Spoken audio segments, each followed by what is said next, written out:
آج ہم خاتم النبیین کی وضاحت علم لغت کی کتابوں سے کریں گے۔ خاتم النبیین قرآن مجید کے 33ویں سورہ احزاب کے 40 نمبر آیت میں آیا ہے۔ وما كان محمد ابا احد من رجالكم ولكن رسول الله وخاتم النبیین وكان الله بكل شيء عليما۔ قرآن مجید میں یہ ایک مرتبہ آیا ہے اور صرف صحاح ستہ میں یہ تقریباً 12 مرتبہ خاتم النبیین کا لفظ آیا ہے۔ آج ہم اس کی وضاحت لغت کی چیدہ کتابوں میں سے کریں گے۔ تو خاتم کا لفظ قرآن مجید میں خاتم اور خاتم دونوں کی قرأت ثابت ہے۔ تو آج ہم خاتم اور خاتم دونوں کی وضاحت عربی کے چیدہ لغات سے کریں گے۔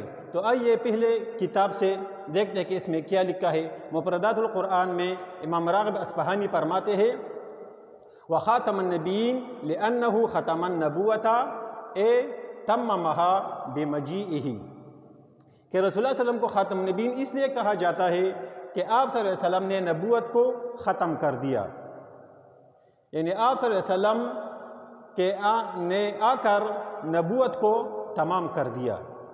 اسی طرح تاج عروس میں ہے ومن اسمائہ علیہ السلام الخاتم والخاتم وهو الذی ختم النبوة بمجیئہ، رسول اللہ علیہ وسلم کے اسماء میں سے خاتم بھی ہے اور خاتم، اور خاتم وہ شخص ہے جس کے آنے سے نبوت ختم ہوا۔ اسی طرح صراح میں ہے خاتمۃ الشیء آخرہ، یعنی خاتمہ کسی شیء کے خاتمہ سے مراد آخری شے ہوتا ہے، ومحمد خاتم الانبیاء بالفتح، اور اسی معنی میں محمد صلی اللہ علیہ وسلم کو خاتم الانبیاء کہا گیا ہے۔ اسی طرح لسان العرب میں ہے خاتمہم و خاتمہم آخرہم، یعنی آپ خاتم استعمال کریں یا خاتم، دونوں کا مطلب آخری ہی ہوتا ہے۔ المحکم لابن سیدہ میں ہے وخاتم کل شیء وخاتمتہ عاقبہ وآخرہ، یعنی خاتم بالکسرہ پڑھے یا بالفتح خاتم پڑھے، دونوں کا مطلب کسی شے میں آخری اور انجام ہوتا ہے۔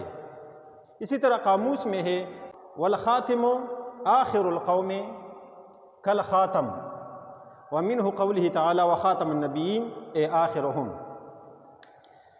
یعنی خاتم بالکسرہ اور بالفتحہ قوم میں سے آخری شخص کو کہا جاتا ہے، اور اسی معنی میں اللہ تعالیٰ کا ارشاد ہے وخاتم النبیین، یعنی ان میں سے انبیاء میں سے۔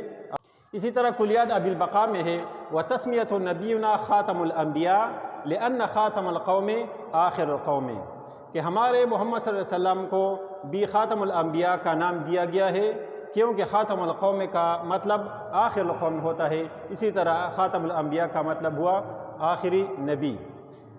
8 نمبر کتاب تہذیب الازہری میں ہے وخاتم النبیین آخرہم، یعنی خاتم النبیین کا مطلب ہے انبیاء میں سے آخری۔ ان لغات کی کتابوں سے بھی ثابت ہوا کہ رسول اللہ صلی اللہ علیہ وسلم انبیاء کے سلسلے میں سب سے آخر میں مبعوث ہوئے۔ حضرت آدم علیہ السلام سے جو سلسلہ شروع ہوا وہ حضرت محمد صلی اللہ علیہ وسلم کے نبوت پر اختتام پذیر ہوا۔ اب رسول اللہ صلی اللہ علیہ وسلم کے بعد کسی کو نبوت ملنے والا نہیں۔